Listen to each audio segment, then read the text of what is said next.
Deadly violence has hit a remote part of Indonesia this week. Violence that appears to have started because of a text message. It happened in Papua province, which is next to Papua New Guinea. It's a place ethnically and culturally distinct from much of the rest of Indonesia, and it intermittently sees tension. The latest violence was apparently sparked by a text message from a student who said that a teacher had racially insulted a Papuan student. Officials have called the text fake news. In any case, that message spread, and angry crowds turned out, torching cars, shops, and buildings. More than 30 people have died in the unrest so far. Joining us is Febriana Firdaus, a journalist based out of Jakarta who has been following this story. This seems a really dramatic response to a text message. What's going on? This is actually an accumulation about what happened in West Papua these past 50 years, I think. The root of the problem is still the same. It's about racism.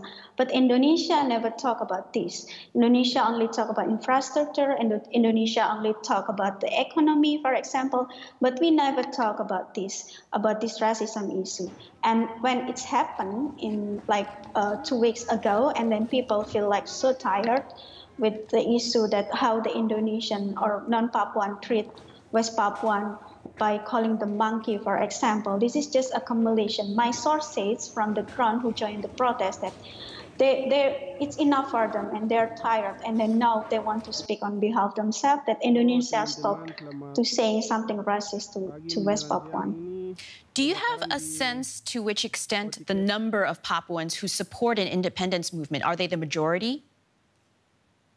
Yes, they are the majority, especially in Papua province, for example, that almost all the West Papuan that I meet in Papua province, they support the independence. They never change at all. But in West Papua province, because West Papua province divide into West Papua region divide into province, Papua province and West Papua province. In West Papua province, it's more diverse, that some of the West Papuan support the independence, right, or the referendum, but the others support Indonesia. Indonesia lost East Timor 20 years ago. How negatively would the people view a loss of West Papua?